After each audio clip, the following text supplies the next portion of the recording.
चलो ध्यान दो।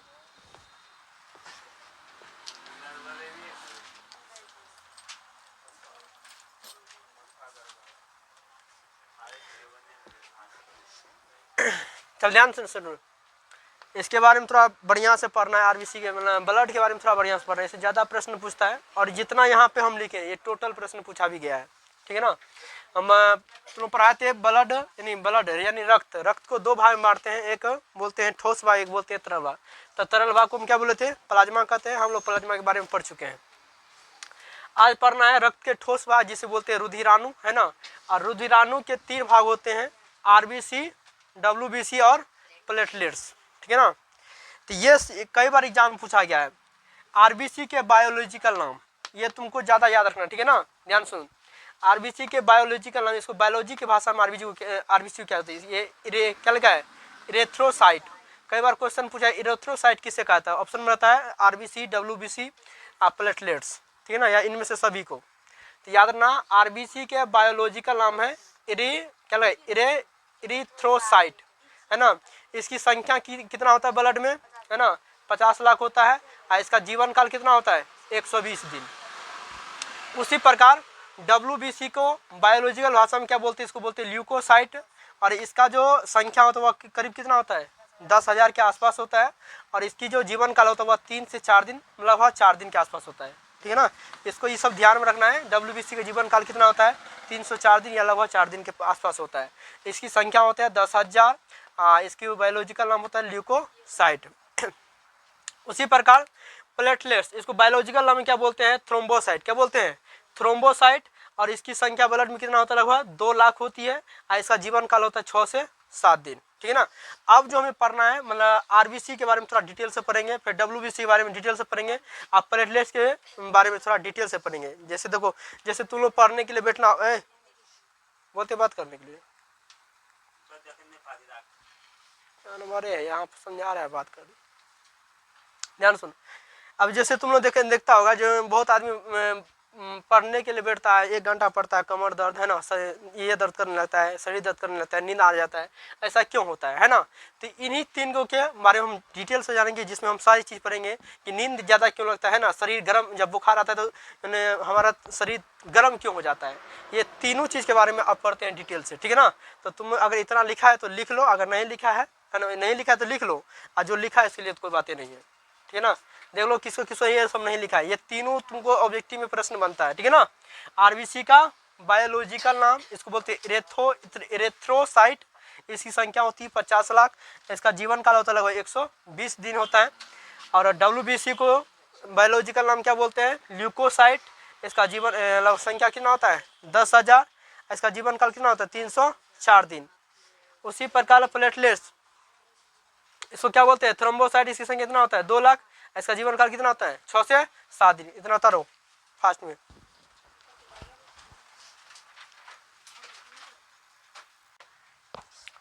चलो यार बंद कर। चलो इसको बढ़िया समझना, चुके हम पूरे आरबीसी, डब्ल्यूबीसी और प्लेटलेट्स के बारे में लिख दिए हैं, ठीक है ना। तो सबसे पहले इसके बारे में समझो, ठीक है ना। इसके क्या क्या, इसके कमी से क्या सब हो सकता है, ठीक है ना। तो सबसे पहली बात याद रखना, इसका आकार कैसा होता है? उभयावत्तल। उभयावत्तल का मतलब होता है जिसका दोनों भाग कैसा हो? अवतल हो। उभयावत्तल का मतलब क्या होता है? जिसका दोनों भाग अवतल हो। तुम लोग पढ़ाते ना फिजिक्स में अवतल लेंस के बारे में, है ना। तो इसकी आकार कैसा होता है? अब उभयावत्तल होती है, मतलब दोनों, मतलब ऊपर अंदर से चिपटा होता है। ये दोनों गाल चिपट, क्या हो गया? अवतल। दोनों भाग से क्या अंदर की तरह धंसा हो। इसकी संख्या होती है पुरुष में 50 लाख, महिला में कितना होता है? 40 लाख। तो महिला वाला नहीं याद रखना है, ठीक है। ये पूछा नहीं जाता है, ये पूछा जाता है, ठीक है ना, कि रक्त में, ठीक है ना। और पूछा जाता है रक्त में आरबीसी की संख्या कितनी होती है? तो 50 लाख। एक बार क्वेश्चन पूछा था रुधिराणु में, ठीक है ना, रुधिराणु में किसकी संख्या सबसे अधिक होती है ना। तो एक विद्यार्थी टिक मार दिया था, है, इधर रहो। अगर तुमसे पूछ दिया कि रुधिराणु में सबसे अधिक संख्या किसकी होती है ना, तो याद रखना किसका संख्या होता है? आरबीसी। इसकी संख्या कितना होता है? 50 लाख होती है। एक विद्यार्थी टिक मार दिया कौन में? प्लाज्मा में। हम बताए थे प्लाज्मा जो होता है वह रक्त के सबसे ज्यादा भाग होता है, उसका वह 60% होता है ना, है ना।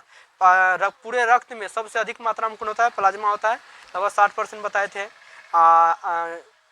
ठोस भाग कितना होता है रक्त के जो रुधिराणु होता है वो होता है 45%। बाहर निकल। और उसके बाद याद रखना आरबीसी का जीवन काल कितना होता है 120 दिन। ये कितना दिन तक जीवित रहता है 120 दिन। बोले निकलने के लिए निकल निकल, अरे निकल निकल,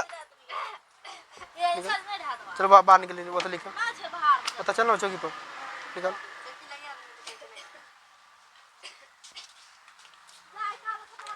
चल तो आरबीसी की जीवन काल कितना होता है 120 दिन। ये 120 दिन तक करीब ये जिंदा रहता है। अभी इससे पहले भी तुमने बताया है ना। आरबीसी में हीमोग्लोबिन होता रहता है। कौन सी रहता है आरबीसी में हीमोग्लोबिन होता है, जिसके कारण क्या होता है आरबीसी का रंग लाल होता है। जैसे तुमने देखा है कि रक्त जो होता है हमेशा लाल ही होता है। क्यों होता है? क्योंकि रक्त में 3 चीज है, व्हाइट ब्लड भी है और रेड ब्लड भी है और ये प्लेटलेट्स भी है। मगर रक्त का रंग हमेशा लाल क्यों होता है? क्योंकि रक्त में क्या होता है आरबीसी की संख्या सबसे अधिक है, जिसमें क्या होता है हीमोग्लोबिन। मतलब देखो अगर ये एक रहेगा, ये WBC एक रहेगा तो 6 रहेगा। कितना रहेगा तो बता। अगर जैसे मतलब तुम दिया कोई दिया 1000 चंदा, तू दिया 1 रुपया चंदा, तो बता किसका बोल वाला ज्यादा रहेगा? 1000 वाला चंदा करेगा कि 1 रुपया वाला का? हम बोले कि ना मेरा बोल वाला ज्यादा, मेरा ही बात हर जगह होगा, है ना। 1000 टका में 1 टका था पता चलेगा? नहीं पता चलेगा। तो इसीलिए ध्यान सुन, इसीलिए कि अगर ये एक रहेगा तो ये 6 रहता है। इसीलिए ब्लड का जो होता है रंग हमेशा लाल होता है ना। मतलब ये अत्यधिक मात्रा में, तो ये रंग में ज्यादा प्रभाव डालता है। रंग में क्या डालता है प्रभाव ज्यादा किसका रहता है आरबीसी का। और शरीर को सुरक्षा करने में सबसे ज्यादा प्रभाव रहता है WBC का, ठीक है ना। और आगे देखो इसमें केंद्रक नहीं होता है। केंद्रक समझता है ना, जैसे केंद्रक का मतलब क्या दिमाग, कोशिका का दिमाग किसे कहता है केंद्रक को। तो आरबीसी में क्या होता है केंद्रक नहीं होता है, इसलिए इसमें कोई दिमाग नहीं होता है, ठीक है ना। इसलिए इसमें डीएनए और आरएनए की जांच, जैसे तुम्हारा पहचान करेगा तो अपने पिताजी के वंशज हो कि नहीं, है ना। तो उसमें कौन सी जांच किया था, यही डीएनए तुम्हारा मैच करेगा, है ना। तुम्हारे ब्लड से तुम्हारे पिताजी के ब्लड का डीएनए मैच करवाएगा। अगर तुम्हारा दोनों का डीएनए सेम मिल गया, ठीक है ना, तो समझ जाएगा तुम किसका संतान, तो अपने पिताजी की संतान है ना। और नहीं मिला तो नहीं संतान है ना, तुम किसी और के हो सकते हो, है ना। इसलिए अगर कोई गर्भवती महिला है ना, तो उसका जो प्रेगनेंसी जांच किया जाता है ना कि उसके पति को वो है कि नहीं है, तो उसमें क्या होता है यही डीएनए आरएनए जांच किया जाता है ना। और डीएनए से मिल गया तो उसकी पति का है ना। तो ये सब जांच किया जाता है। इसलिए याद रखना है ना कि आरबीसी में क्या होता है केंद्रक नहीं होता, जिसके कारण से क्या होता है डीएनए और आरएनए की जांच नहीं होती है ना। इसके अलावा देखो बाल में भी होता है, बाल से नाखून से, है ना, बाल से नाखून इस सब से तुम जांच कर सकता है, क्योंकि इस सब में क्या होता है केंद्रक होता है। बाल में भी होता है केंद्रक, नाखून में भी होता है केंद्रक, है ना। तो रक्त में हो गया WBC में होता है केंद्रक, है ना। तो इस सब से तुम्हारा डीएनए और आरएनए की जाँच की जाती है, ठीक है।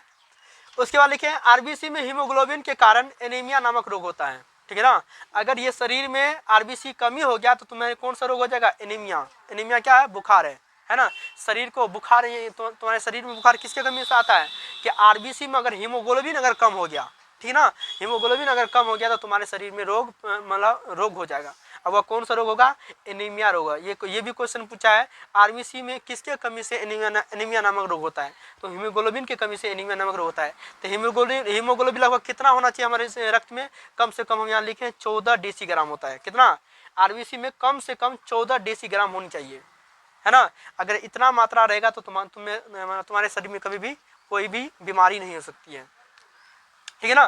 तो ये याद रखना है ना कि कम से कम कितना मात्रा होना चाहिए 14 डेसीग्राम। कितना 14 डेसीग्राम होना चाहिए। किसकी संख्या होना चाहिए हीमोग्लोबिन की संख्या रक्त में कम से कम 14 डेसीग्राम होना चाहिए, ठीक है ना। और क्या लिखे हैं आरबीसी का मृत्यु प्लीहा में होता है। कहाँ होता है आरबीसी का अगर मृत्यु होता है वह कहाँ होता है प्लीहा में होता है। जिसके कारण क्या होता है प्लीहा को आरबीसी का कब्रिस्तान कहा जाता है। ये भी क्वेश्चन पूछा गया है आरबीसी का कब्रिस्तान या तिल्ली या पिल्ली, है ना पिल्ली कबरगाह तिल्ली होता है, तिल्ली है पिल्ली, है ना। किसे कहा जाता है याद रखना, किसको कहा जाता है प्लीहा को क्या कहता है आरबीसी का कबरगाह या कब्रिस्तान कहा जाता है, ठीक है ना। अब देखो अगर ये आरबीसी तुम्हारे शरीर में अगर कमी आ गया तो क्या प्रभाव हो सकता है। पहला अगर ये तो शरीर में कमी हो गया, ठीक है ना, आरबीसी में कौन, हीमोग्लोबिन, ये कमी होगा तो तुम्हारा शरीर भी कमजोर हो जाएगा, आलस आएगा, ठीक है ना। इसके कमी से क्या होता है शरीर में आलस, और क्या होता है खतरनाक बीमारी तुम्हारे पे तुम पे वार करेगा, जैसे प्रोटोजोआ के जीवाणु, कीटाणु, ये से जीवाणु क्या करे तुम्हारे शरीर में प्रवेश करेगा, ठीक है ना। तो ये क्या करता है, इसके कमी से, मतलब हीमोग्लोबिन की कमी से क्या होता है एनीमिया, यानी कीटाणु जीवाणु तुम पे वार करेगा, तुम्हारे अंदर शरीर के अंदर प्रवेश कर जाएगा। और जैसे ये प्रवेश करेगा कि कोई भी जीवाणु कीटाणु, तो डब्ल्यूबीसी क्या करता है उससे रक्षा प्रदान करता है। मतलब डब्ल्यूबीसी का मेन काम है ना, कि जीवाणु कीटाणु से हमेशा सुरक्षा प्रदान करना, है ना। अब देखो तुम देखा होगा जब बुखार आता है तो शरीर, व्यक्ति का शरीर गर्म रहता है, क्यों गर्म रहता है, जब तक बुखार रहेगा तब तक शरीर गर्म रहता है, जैसे बुखार तुम्हारा हट जाएगा तो शरीर ठंडा हो जाता है, नॉर्मल हो जाता है, देखा है ना। शरीर नॉर्मल होने के लिए कम से कम 37 डिग्री होना चाहिए, है ना। तो ये क्या करता है, जैसे तुम्हारे शरीर के अंदर कीटाणु जीवाणु प्रवेश करेगा तो डब्ल्यूबीसी उसे क्या करता है, युद्ध, क्या करता है, युद्ध, मतलब दोनों आपस में संघर्ष करता है, लड़ता है। और जब तक डब्ल्यूबीसी युद्ध करेगा, लड़ेगा, तब तक तुम्हारा शरीर गर्म रहता है। और जैसे ही डब्ल्यूबीसी अगर मर जाएगा तो भी तब तक भी ये जीवाणु कीटाणु क्या करता है, शरीर में प्रेशर डालते रहता है, तुम्हारे शरीर को खोखला करते रहता है। अगर तुम देखा होगा कि बुखार का अगर 10 दिन छोड़ दो, तुम पूरा तरह से शरीर कमजोर कर देता है। जीवाणु कीटाणु इतना होता है तुमको अंदर ही अंदर खोखला कर देता है, इसलिए डॉक्टर तुरंत लोग क्या लेता है, सुई लेता है ना, इंजेक्शन लेता है, दवाई लेता है ना। तो आरबीसी अगर किसी को देखा होगा, किसी को ऑटोमेटिक बुखार ठीक हो जाता है, देखा ना दवा लिया है ना सुइया लिया ना कुछ भी नहीं लिया, ऑटोमेटिक क्या होता है सर्दी बुखार उसका ठीक हो जाता है। किसी को सर्दी हुआ, थोड़ा सा सर्दी होता है बुखार हो जाता है ना। तो इसका मतलब है उसका डब्ल्यूबीसी क्या है, कमजोर है, मतलब उसमें डब्ल्यूबीसी की कमी है ना। तो कम से कम 10,000, है ना, अगर 10,000 से कम हो गया तो तुम पे जल्दी कोई बीमारी प्रवेश कर जाएगा। हल्का सा खोगे मतलब सर्दी होगा, तुमको ऑटोमेटिक बुखार आ जाएगा, हल्का सा, है ना। तो अगर किसी में ऐसा है तो उस सबको अभी जांच करा लो, है ना, इस सबकी जांच करा लो तुम्हारा डब्ल्यूबीसी प्लेटलेट्स अच्छा है कि नहीं है ना। तो और इसके बारे में देखो डब्ल्यूसी बारे में क्या लिखा है, इसका आकार अनिश्चित होता है, इसका आकार कोई भी निश्चित नहीं होता है, ठीक है ना। इसकी संख्या रक्त में कम करीब कितना होता है, 10,000 होती है, कितना होती है, 10,000 होती है।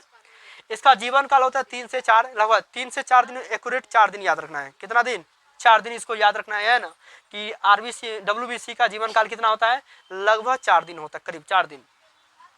इसका मृत्यु कहाँ होती है, रक्त में होती है, इसका मृत्यु कहाँ होती है, रक्त में, है ना। इसमें लाइसोसोम नहीं होता है, क्योंकि जानते हैं कि अगर कोई भी चीज मर गया रक्त में तो उसको खल्लास कौन करता है, लाइसोसोम, 9th में पढ़िए ना, इसीलिए लाइसोसोम को आत्महत्या की थैली कहा जाता है ना। तो इसमें लाइसोसोम होता है मगर इसमें लाइसोसोम नहीं होता है, इसलिए इसमें क्या होता है, तो इसमें अगर लाइसोसोम नहीं होता है इसमें क्या होता है, रक्त मरता है तो कोई इसको ले नहीं आता है, इसलिए इसको क्या करता है, पीलिया क्या करते हैं, उसको ऑब्जर्व कर लेती है, इसलिए ये जो ब्लड मरता है हमेशा पीलिया में जाके जमा होता है, ठीक है ना।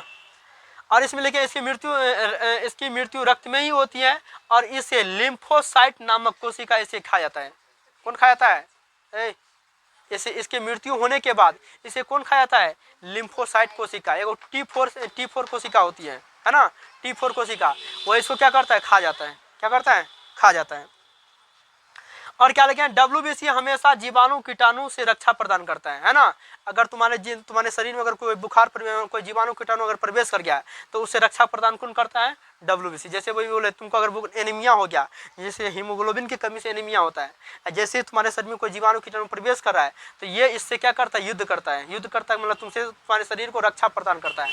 और जब ये कमजोर पड़ जाता है, जब ये हार जाता है, तभी तुम्हारे शरीर में बुखार आ जाता है, ठीक है ना। और जब तक वह युद्ध करेगा तब तक तुम्हारे शरीर में क्या रहेगा, तापमान, तुम्हारा शरीर गर्म रहता है। और क्या लिखे हैं, इसमें केंद्रक पाया जाता है जिसके कारण क्या होता है, डीएनए और आरएनए की जांच की जाती है, ठीक है ना। अगर अंतर सबसे मेन अंतर यही होगा, इसमें केंद्रक नहीं होती, इसमें केंद्रक होती है, मतलब इसमें कोशिका का दिमाग होता है, इसमें केंद्रक का मतलब दिमाग, कोशिका का जो मेन दिमाग होता है वह कहाँ होती है, केंद्रक में होती है ना। इसलिए इसमें क्या होता है, डीएनए और आरएनए की जाँच की जाती है। उसके बाद प्लेटलेट्स, इसको रक्त पट्टिकाणु या रक्त बिंबाणु भी कहते हैं। इसका कौन कौन नाम है, इसका 3 नाम हो गया। पहला तो बायोलॉजिकल नाम बोला है, थ्रोम्बोसाइट नाम बोलना है ना। इसको याद कैसे करना है, एक मिनट में याद। इसको बायोलॉजिकल नाम है थ्रोम्बोसाइट या रक्त पट्टिकाणु या रक्त बिंबाणु, है ना, या रक्त विषाणु, है ना। और देखो इसका आकार कैसा होता है, उत्तल लेंस की तरह होता है। इसका आकार कैसा होता है, उत्तल लेंस उठा होता है, ठीक है ना। इसकी संख्या रक्त में करीब 2 लाख होती है, कितना होती है, 2 लाख होती है, कितना होती है, 2 लाख, कितना होती है, 2 लाख होती है। इसका जीवन काल कितना होता है? 6 से 7 दिन, मतलब करीब 7 दिन, ठीक है ना। 6 याद नहीं रखना, 7 दिन करीब याद रखना है। इसकी संख्या कितना होता है? 7 दिन का होता है। इसका मृत्यु रक्त में ही होता है। इसका कार्य है रक्त को थक्का बनाना, रक्त को जमा करना। इसके कमी से शरीर में आलस, अत्यधिक नींद लगना, कमजोरी आना आदि होता है ना। अगर तुम्हें शरीर में प्लेटलेट्स की कमी हो जाएगा, ध्यान सुन, अगर शरीर में प्लेटलेट्स की कमी हो जाएगा, है ना, तो शरीर में क्या होगा? अत्यधिक कमजोरी आएगा। जैसे 1 घंटा पड़ेगा तो जैसे लगेगा कमर टूट गया है, नहीं कहते लोग मैं कहता है ना रे, है ना। तो 1 घंटा तक बर्दाश्त नहीं, 1 घंटा पढ़ लेगा बहुत, 1 घंटा बाद जब उठेगा तो लगता है जैसे ये सब दर्द कर रहा है ना। तो जिसके शरीर में अभी पढ़ने स्टूडेंट में सबसे ज्यादा यही चीज का ध्यान रखना है, ठीक है ना। ये चीज बहुत मायने रखता है, ठीक है ना। तो जिसके अगर मतलब पढ़ने में जिसको ऐसा होता है, मतलब 1 घंटा ठीक से मतलब बैठ कर नहीं पढ़ पा रहा है, इसका मतलब उसमें क्या है? प्लेटलेट्स की कमी है। तुम डॉक्टर से तुरंत सलाह लो और उससे क्या करो? अपना इलाज शुरू करो। इसके इलाज के लिए कुछ हम अपना सुझाव भी दे दिया है ना, जिसे हम लिखे बकरी का दूध, है ना। बकरी के दूध में सबसे ज्यादा प्लेटलेट्स होती है, ठीक है ना। बकरी के दूध मान 4 से 5 दिन को खाओ, तुम्हारा प्लेटलेट सही हो जाए, है। और देखो, और बकरी का दूध हो गया, उसके बाद फल फूल खाओ, है ना। फल फूल खाओ। तो भारत में इतना गरीबी है, लोग फल फूल कौन खाता है ना। अगर कोई फल फूल खाता है तो लोग 90% उम्मीद यही रखता है कि, है ना, 90% उम्मीद यही रहता है कि उसके घर में कोई ना कोई बीमार होगा अगर कोई फल फूल ले जा रहा है। वैसे तो कोई खुशी में नहीं ले जाता है ना। कोई बीमार पड़ेगा या कुछ होगा तभी लोग फल फूल खाता है। नवरात्रि में खाया जाता है। चला आइए देखो, तो और क्या लिखे हैं? इसके कमी से डेंगू बीमारी होती है, याद ना। डेंगू मच्छर के काटने से क्या होता है? एक बीमारी होती है ना, डेंगू। ये बहुत खतरनाक बीमारी है। डेंगू मच्छर होता है, कचरा में होता है, गंदे पानी में होता है। अरे दिमाग नहीं काम करता तुम्हारा।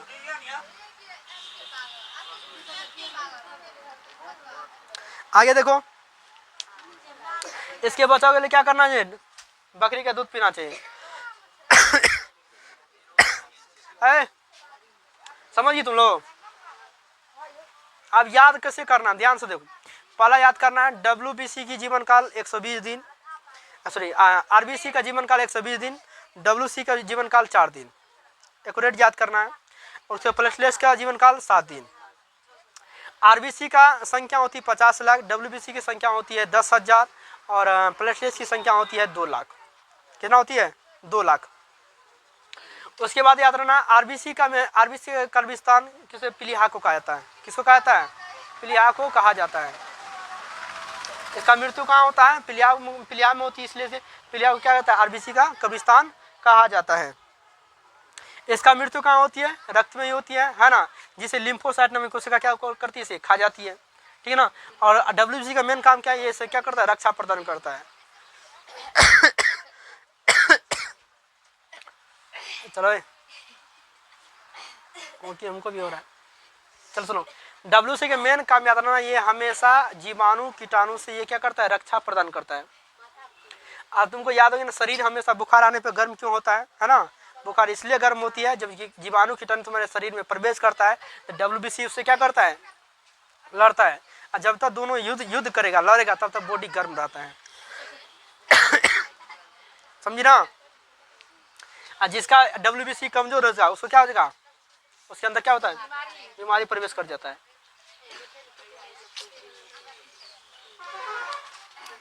समझ गई? चलो तुम इसको उतारो। अब रक्त के बारे में पूर्ण रूप से खत्म हो गया। अब इसके बाद बचा हृदय। क्या बचा है? हृदय पर नहीं बचा है, हृदय के बारे में पढ़ाएंगे तब खत्म हो जाएगा। उतारो।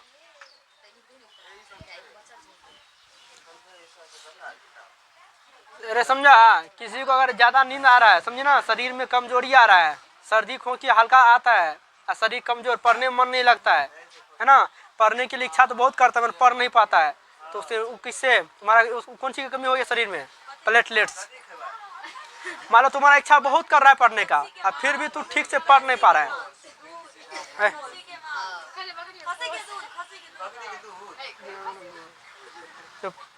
तो तुम्हें सुना है, तुम्हें फल फूल खाना चाहिए, ठीक है ना। फल फूल खाओ, है ना, दूध दही खाओ, उस समय क्या होता है? प्लेटलेट्स बढ़ती है। चलो उतारो फास्ट में, है उतार।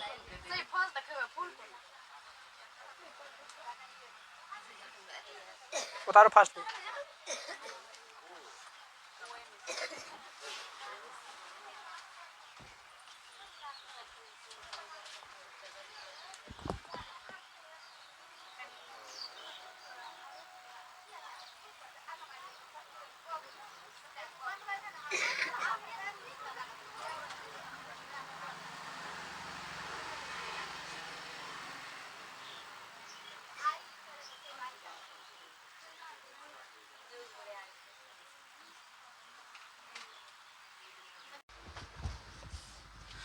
चलो कहाँ तक पढ़े थे? कल पढ़े थे हम आरबीसी, डब्ल्यूबीसी और प्लेटलेट्स, तीनों के बारे में पढ़े थे, ठीक ना। आज पढ़ते हम रक्त के बारे में, रक्त के कार्य। ये बहुत इंपॉर्टेंट है, कई बार एग्जाम में पूछा भी गया है। रक्त क्या है? रक्त के कार्य विधि के लिखे। रक्त के कार्य, या रक्त बोले, ठीक है ना, या प्लाज्मा, बात एक के है ना। तुम्हें प्लाज्मा का कार्य पूछे या रक्त का कार्य पूछे, दोनों कैसे में लिखना है, ठीक ना। तो प्लाज्मा या रक्त का कार्य विधि देख लो। रक्त का कौन कौन काम है, ठीक ना। तो लिखना रक्त या प्लाज्मा, रक्त या प्लाज्मा के निम्नलिखित कार्य हैं। इनका क्या क्या काम है हमारे शरीर में, उस चीज को हम जानेंगे, ठीक है ना। मतलब हमारे शरीर में ब्लड का क्या काम है, सबसे पहला याद रखना। ब्लड का काम है, हम भी तुम लोग पढ़ाए थे, है ना। हम लोग जो भोजन करते हैं, सुन, निम्नलिखित है, निम्नलिखित रक्त या प्लाज्मा के निम्नलिखित कार्य है, ठीक है। तो याद रखना, हम लोग तुम लोग पढ़ाए थे कि हम लोग भोजन करते तो भोजन कहाँ जाता है? पेट में। कहाँ जाता है? पेट में। और पेट में भोजन क्या होता है? पच जाता है। अब पचने के बाद क्या होता है? भोजन कौन चीज में जमा रहता है? ग्लूकोज के रूप में जमा रहता है। और जैसे ही हम लोग नाक के माध्यम से, है ना, फेफड़ा की सहायता से हम सांस लेते हैं, है ना, वह ऑक्सीजन क्या होता है ना, ऑक्सीजन कहाँ पहुँचता है? कोशिका के अंदर। कोशिका के अंदर क्या चलता है? क्रेब्स चक्र चलता है, बताते ना। माइटोकॉन्ड्रिया के अंदर क्या होता है? क्रेब्स चक्र चलता है, जिसके दौरान क्या होता है? ग्लूकोज का ऑक्सीकरण होता है, ग्लूकोज टूटता है तो तीन चीज बनता था ना। एक बनता था ऊर्जा बनता था, जल बनता था और कार्बन डाइऑक्साइड बनता था, ठीक ना। इसमें दो पदार्थ कोशिका रख लेते थे और जो हानिकारक पदार्थ है उसको हम नाक के माध्यम से छोड़ देते थे, है ना। वादो अब वह जो ऊर्जा वहाँ पे बचा है, मतलब जो ऊर्जा, जो पोषक तत्व रह गया, उनका परिवहन कौन करता है? उसका परिवहन करेगा रक्त, है ना। जो वहाँ जो ग्लूकोज के टूटने से जो ऊर्जा बना था, उस ऊर्जा का परिवहन कौन करता है? रक्त। याद रखना। तो पहला नंबर में याद रखना है रक्त पोषक तत्व, या इसी बोलते हैं सरल भोज्य पदार्थ। क्या बोलते हैं? सरल भोज्य पदार्थों का परिवहन करता है। क्या करता है? परिवहन करता है, समझे ना। या तो तुम लोग ऐसे भी बोल सकते हैं, है ना, रक्त पोषक तत्व का परिवहन करता है, या ऐसे भी बोल सकता है, या बोला कि रक्त सरल भोज्य पदार्थ का परिवहन करता है। समझिए ना। रक्त का जो दूसरा सबसे बड़ा काम है, दूसरा, है ना, दूसरा जो इसका सबसे बड़ा काम है, पोषक तत्व। इसका दूसरा सबसे बड़ा काम है, जब तक तुम्हारे शरीर में रक्त बहता रहेगा, मतलब चलता रहेगा, परिवहन होते रहेगा, तब तक तुम्हारा शरीर गर्म रहता है। और गर्म रहेगा तो वह कितना गर्म होना चाहिए उनको वह नियंत्रण करता है, मतलब शरीर के तापमान को यह नियंत्रित करता है। कौन? रक्त, है ना। तो रक्त क्या करता है? रक्त शरीर के तापमान को क्या करता है? नियंत्रित करता है। क्या करता है? नियंत्रित करता है। दूसरा कार्य हुआ। तीसरा काम है, जो खराब पदार्थ है ना, जो खराब पदार्थ कौन था? खराब पदार्थ था कार्बन डाइऑक्साइड, है ना। क्या था खराब पदार्थ? क्या है? Carbon dioxide. तो ये क्या हो गया? खराब पदार्थ। और भी कुछ बहुत सारे इलेक्ट्रिक अम्ल होता है जिनका वह परिवहन करता है, मतलब जो उस खराब पदार्थ है उसको बोलते हैं उत्सर्जी। क्या बोलते हैं, जो शरीर के अंदर कोई काम नहीं है ना, जो जिसे शरीर से बाहर निकाल दिया जाता है उसको उत्सर्जी पदार्थ कहते हैं, ठीक है ना। तो रक्त जो होता है ये उत्सर्जी पदार्थ का भी परिवहन करता है, मतलब जो खराब पदार्थ है, ठीक है ना। तो रक्त, तीसरा काम क्या लिखेंगे, रक्त उत्सर्जी। उत्सर्जी मतलब क्या होता है, जो उत्सर्जन के बारे में हम लोग पढ़ेंगे चौथा चैप्टर में, ठीक है ना। उत्सर्जी मतलब हो गया जो पदार्थ खराब है ना, उनका भी ये परिवहन करता है, ठीक है ना। तो रक्त उत्सर्जी पदार्थों का, रक्त उत्सर्जी पदार्थों का भी परिवहन करता है, परिवहन करता है।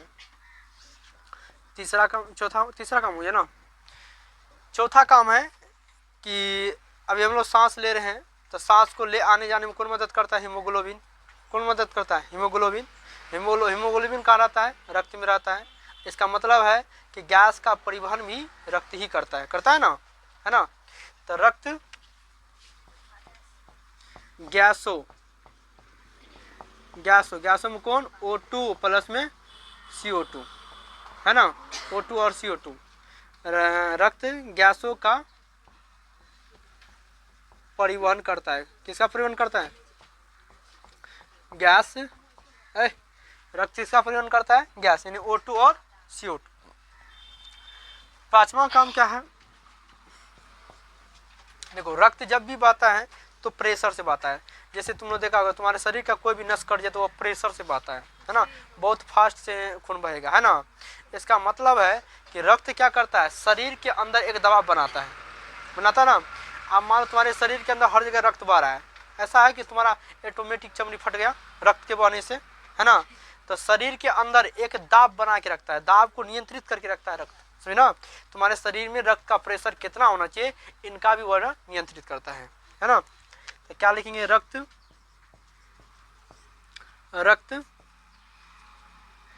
के दबाव को,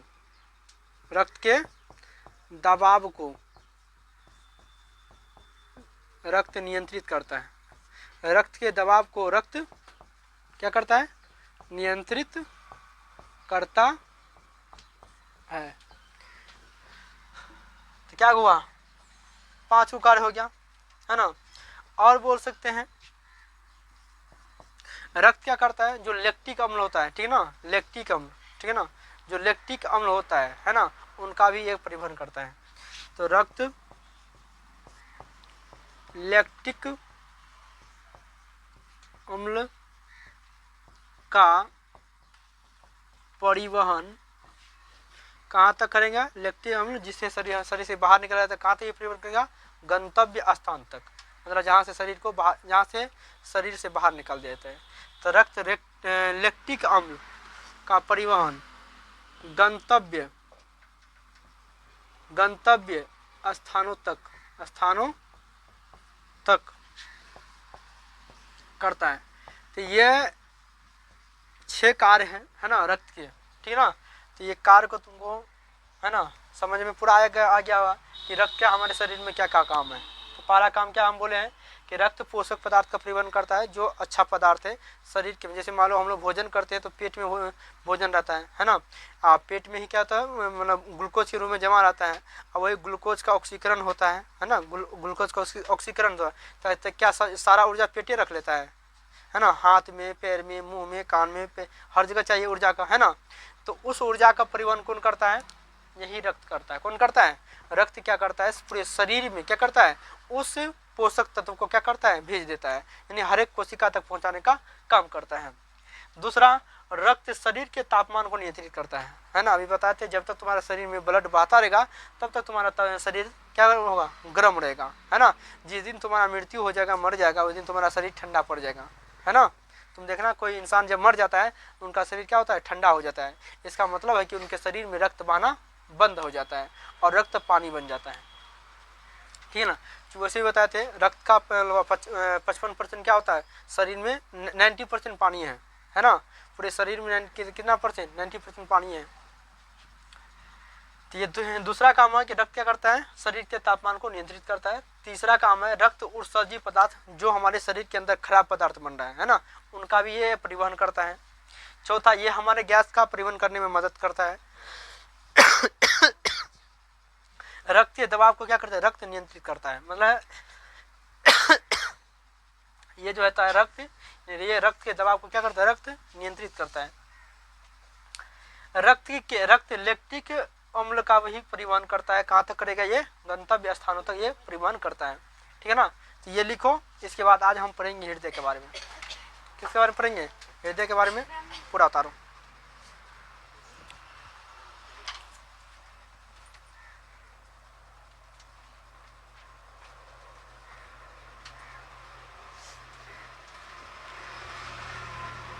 इसमें एक और चीज लिख देना, क्या लिख देना, रक्त लैक्टिक अम्ल तथा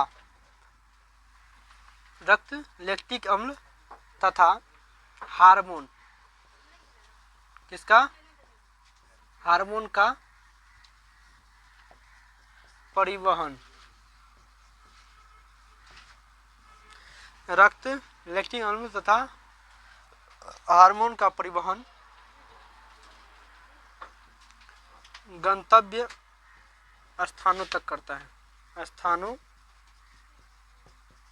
तक करता है, ठीक है ना। जल्दी उतारो तुम लोग।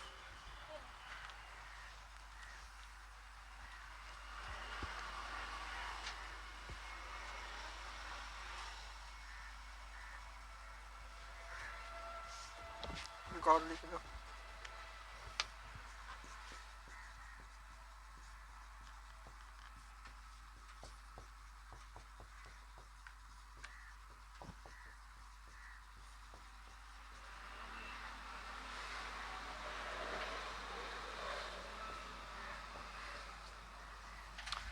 उतारो जल्दी।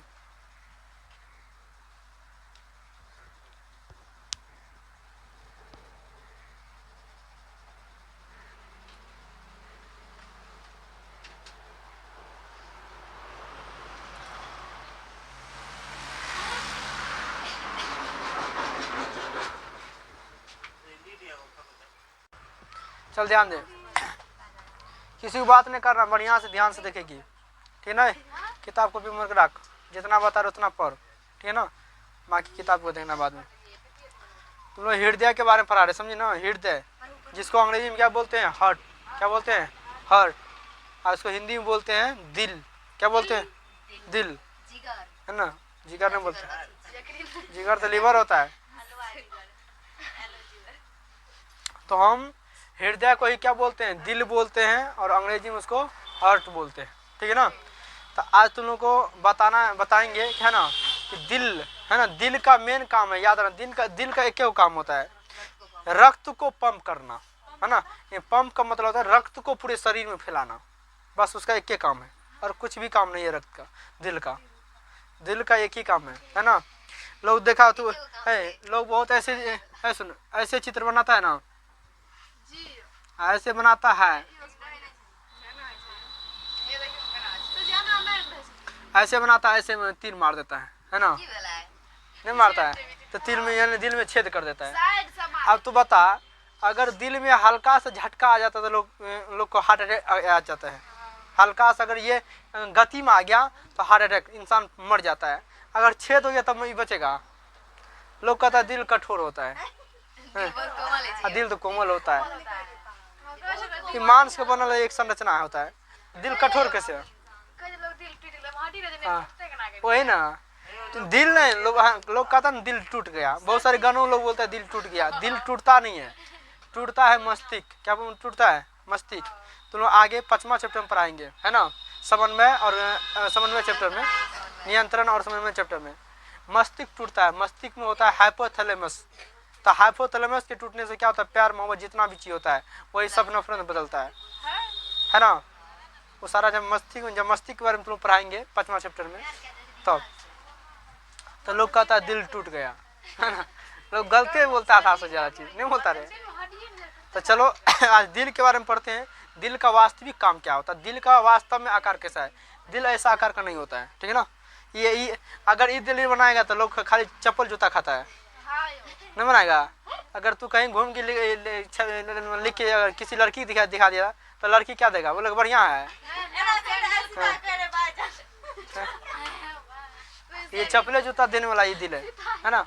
तो चले तो हम लोग आज दिल के बारे में पढ़ेंगे, यानी हार्ट के बारे में पढ़ेंगे कि हार्ट का वास्तव में चित्र कैसा होता है। तो सबसे पहले हम हार्ट से भी पहले जानते हैं कि हार्ट से पहले कुछ उसकी बेसिक जानकारी पढ़ते हैं। मतलब हार्ट मानव में कितना होता है, कितना वजन का होता है, और लड़की में कितना वजन का होता है, इसका आकार कैसा होता है, इसके बाहरी से जैसे इसके बाहर में कौन सी संरचना पाई जाती है। जैसे तुम फेफड़ा पढ़ाए थे, है ना, ऐसा नहीं तो तुम मौखिक समझ ले, दिल तुम मौखिक पढ़ा रहे। देखो दिल एक क्या है, मांसल से संरचना है, मतलब ये मांस का बना हुआ संरचना। दिल कौन सी बना हुआ है, ये हड्डी का, क्या दिल हड्डी का बना होता है ना। दिल होता है मांस, यानी मांस से बना हुआ एक संरचना है। इसकी आकार होता है त्रिकोण। कैसा आकार होता है, इसकी आकार कैसा होता है, त्रिकोण होता है। त्रिकोण यानी 3 कोना इसमें होता है, ठीक है ना। इसलिए लोग इसी ऐसा ही बनाता है, 3 को कोण है, 1 कोण 2 कोण 3 कोण, इसलिए लोग ऐसे बनाता है ना। तभी बताएंगे, आगे पढ़ाएंगे। और ध्यान दें, लड़का में दिल का जो वजन होता है लड़का में, तो 280 ग्राम से लेकर 340 ग्राम का होता है। कितना, मतलब 250 ग्राम से लेकर के मतलब 350 ग्राम तक, वैसे 350 450 ग्राम तक, सॉरी 230 से लेकर 340, तो 250 होता है 250 ग्राम होता है, और 340 250 ग्राम से ज़्यादा नहीं हो गया, है ना। तो लड़का में बता रहे, लड़का में 230 से लेकर 340 ग्राम तक हाईएस्ट होता है। और लड़की में जो होता है ना, लड़की में होता है हाईएस्ट होता है 280 ग्राम तक। कितना होता है, हाँ लड़का से कम, लड़की में 280 ग्राम तक हाईएस्ट होता है। हाँ लड़की के दिल छोट होता है, ठीक है ना। अब ध्यान सुन, ये दिल जो है, दिल कहाँ होता है, ध्यान से पहले देख ले। दिल होता है, देखो ये दोनों फेफड़ा है, ये दोनों फेफड़ा के बीच में हल्का नीचे, मतलब यहाँ पे, यहाँ है फेफड़ा, यहाँ है और यहाँ है, ये 2 जगह फेफड़ा होता है। और फेफड़ा के जस्ट नीचे में थोड़ा दाएं और मतलब दाया सरकोण ये है ना, इस और झुका होता है। कैसा होता है, इस और झुका होता है दिल, समझे ना। अब देखो दिल को सुरक्षा करने के लिए दिल कहाँ पे, किस गुहा में होता है। जैसे हम बताते हैं फेफड़ा किस गुहा में होता है, वक्ष गुहा में, है ना। फेफड़ा मेरा कौन सी में है, वक्ष गुहा में। तो वक्ष गुहा में 2 चीज है, एक फेफड़ा है एक दिल है। वक्ष गुहा में क्या वो चीज है, 2 चीज, फेफड़ा और दिल। तो फेफड़ा के पढ़ाते, फेफड़ा के बाहर में एक आवरण होता है, यानी फेफड़ा को सुरक्षा करने के लिए। तो पसली तो है, सबसे पहले क्या है, ये पसली हड्डी जिसे हम बोलते हैं छाती, चेस्ट की हड्डी बोलते हैं ना, चेस्ट की हड्डी बोलते हैं ना। तो सबसे पहले ये चेस्ट की हड्डी बोलो, या इसे हम बोलते हैं पसली। ये सबसे पहले ये क्या है, इसको सुरक्षा प्रदान करता है। और इस पसली के नीचे में, चाहे वह फेफड़ा हो चाहे दिल हो, उसके बाहर में एक आवरण, मोटी आवरण होता है। क्या होता है, एक मोटी आवरण होता है, जो उसको क्या करता है, सुरक्षा प्रदान करता है। अब फिर उस आवरण के फिर अंदर में जाएगी, आवरण के फिर अंदर में, तो फेफड़ा और उसके बीच में खाली जगह है। अब फिर उस खाली जगह के बीच में पानी भर दिया गया है। अब इतना चीज से सुरक्षा दिया गया है। अब मान लो रे, क्या मैं तुमको समझाया, निकल बाहर निकल। कल समझा था, समझ में नहीं आया था तुमको।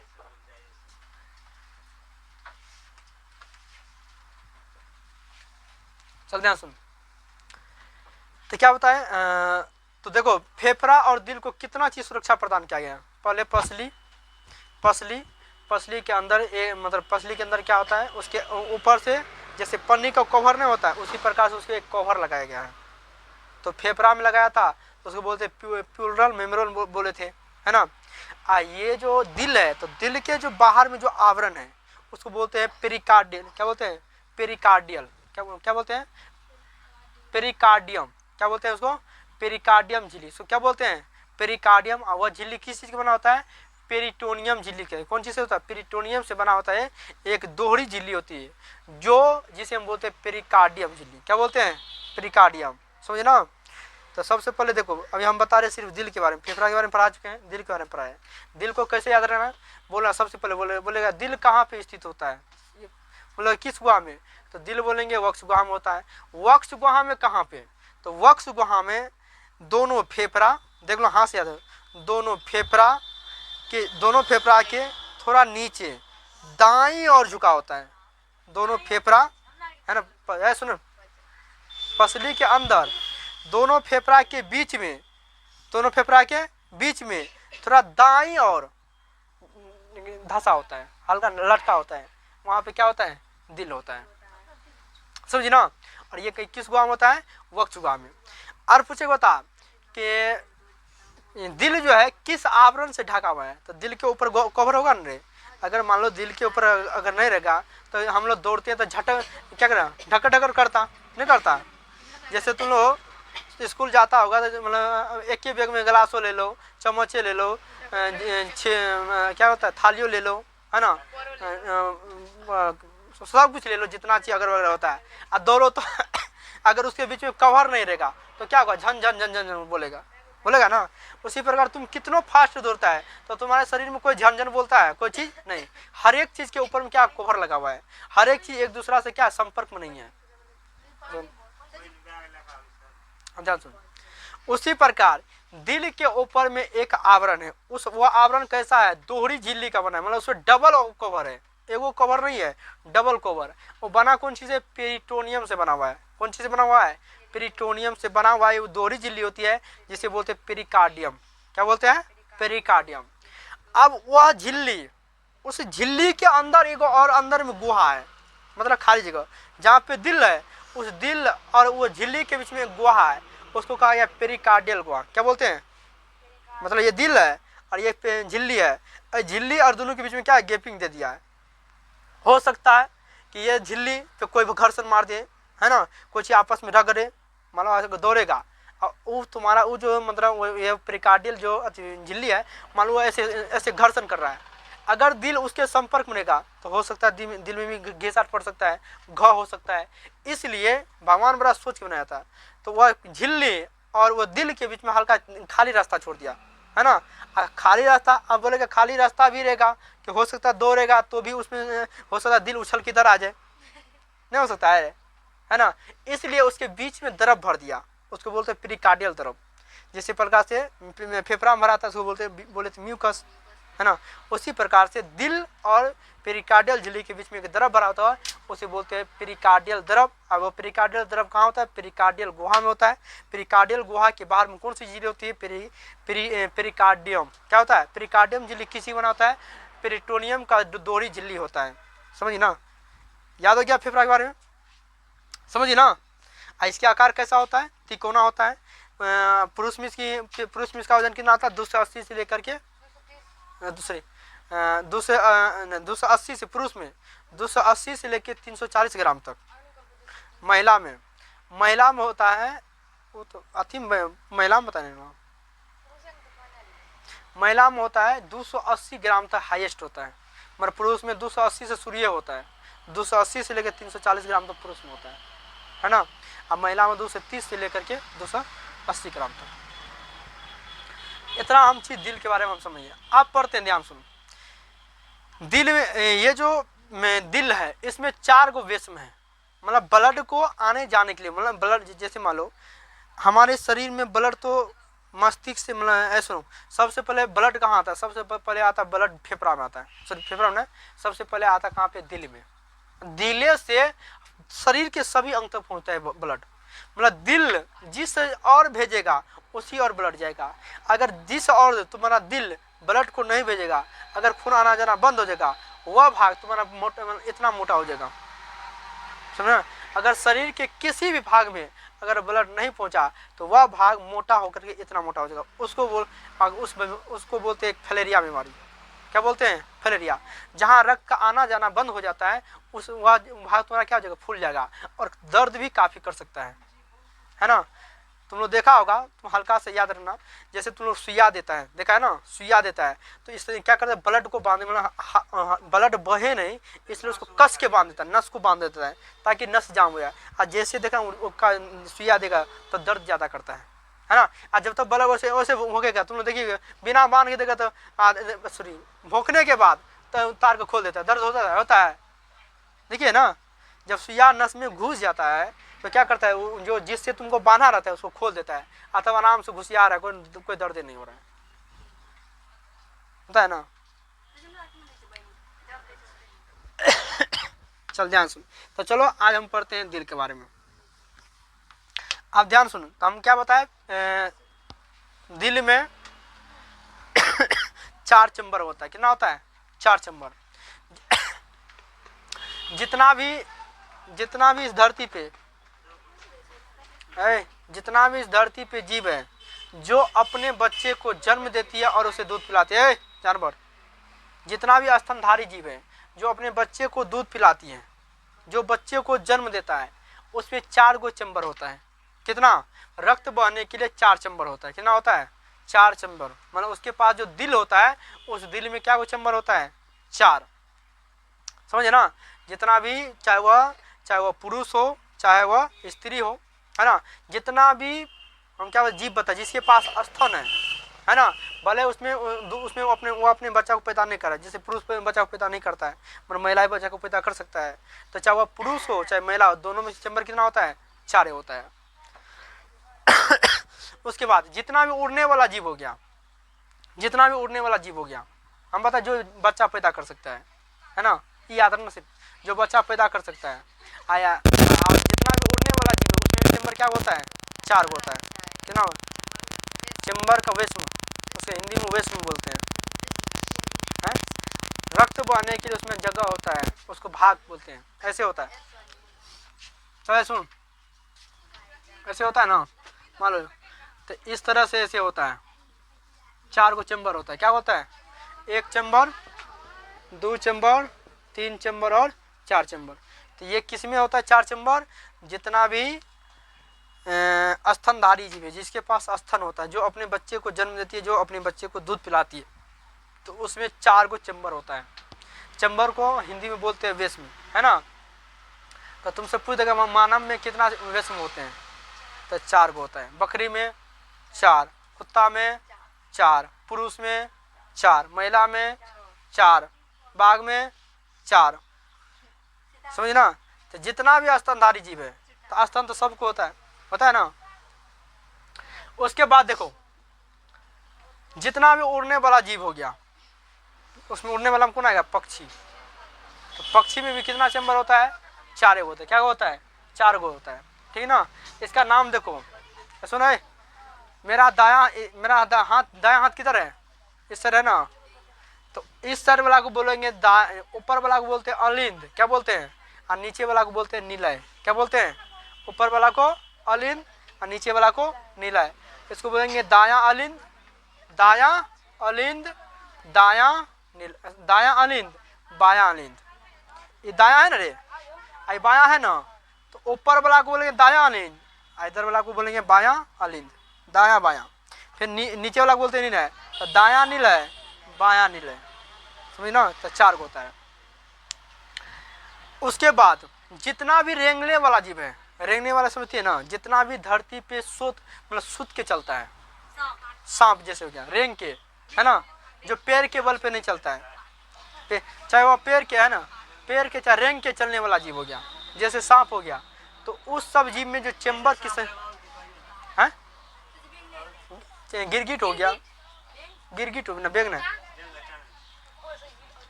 गिलहरी हो गया, ये सब है, बिजी हो गया, बहुत सारे याद ना, रेंगने वाला जितना भी जीव है,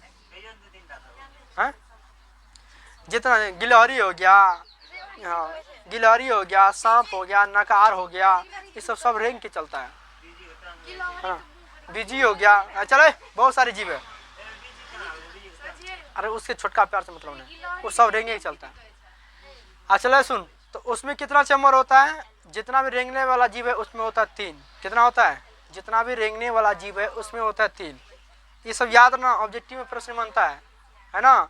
क्या बोलते हैं? रेंगने वाले जीव, है ना, जितना भी रेंगने वाला जीव है उसको बोलते हैं सरीसृप। क्या बोलते हैं?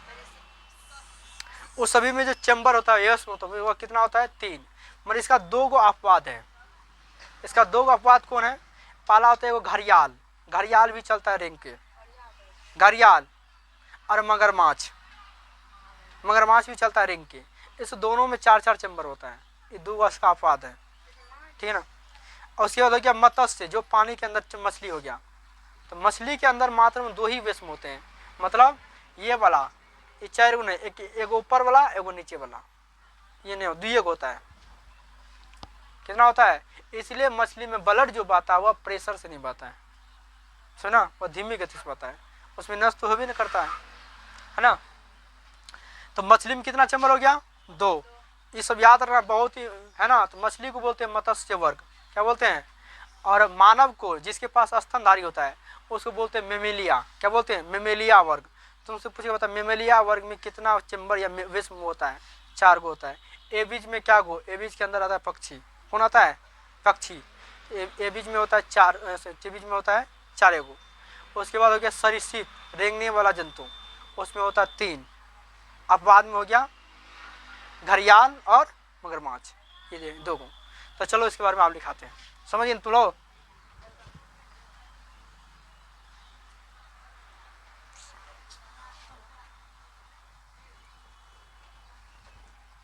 चलो ध्यान, तो हम पढ़ रहे हैं किसके बारे में? अब हृदय, क्योंकि ये लास्ट टॉपिक है चैप्टर का। अब इसके बाद हृदय पर आके खत्म हो जाएगा चैप्टर ही, है ना।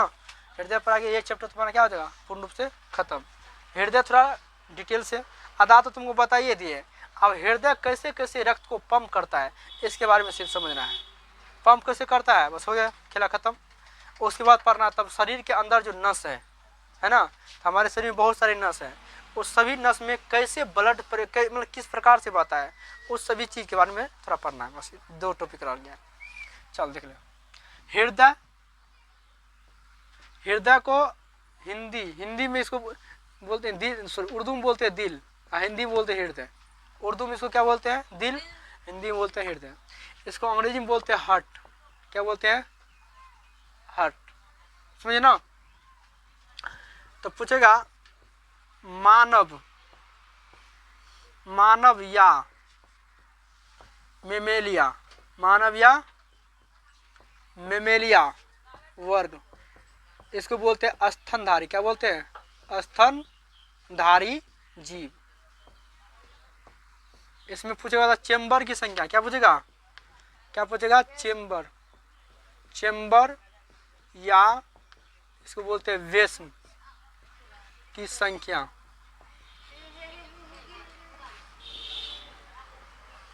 इसमें याद रखना तुमको क्या होता है? 4 गो। क्या होता है? 4 गो होता है, समझ ना। मानव या मेमेलिया वर्ग, उसको बोलते हैं स्तनधारी जीव, है ना। उसमें कौन आ जाएगा? स्तनधारी, समझिए ना। स्तनधारी समझिए ना रे, जो अपने बच्चे को जन्म देती है या दूध पिलाती है, या जिसके पास स्तन होता है, समझे ना। उसमें कितना चैम्बर होता है? 4। याद नहीं, इसे बहुत ही इंपॉर्टेंट है रे। दूसरा मत्स्य वर्ग, मत्स्य वर्ग में कौन आता है? मछली। कितना होता है? मछली। इसके पास जो चैम्बर की संख्या वो कितना होता है? 2। कितना होता है? 2। उसके बाद आता है ए बीज, क्या होता है? क्या आता है? ए बीज पहले छोड़ देते हैं। उसके बाद बताते हैं सरीसृप, क्या बोलते हैं? सरीसृप, क्या बोलते हैं? सरीसृप का मतलब क्या होता है? रेंगने वाला जंतु, रेंगने वाला, या सरीसृप, या इसी बोलते हैं रेप्टिलिया, क्या बोलते हैं? रेप्टिलिया,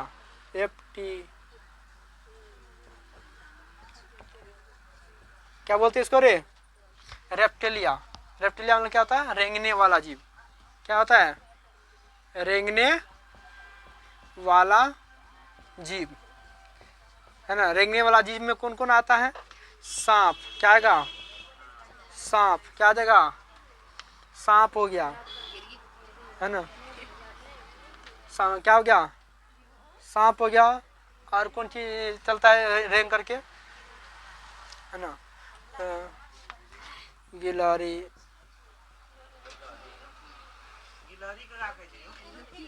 चलो इस सभी में सुनो, इस सभी में कितना होता है? 3।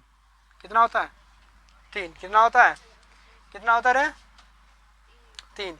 मगर अपवाद में तुमको क्या याद रखना है? अपवाद में क्या याद रखना? अपवाद में मगरमाछ, क्या याद रखना है?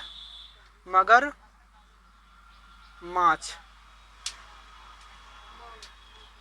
मगरमच्छ, मगरमच्छ तथा घड़ियाल, मगरमच्छ तथा घड़ियाल में चेम्बर या वेस्म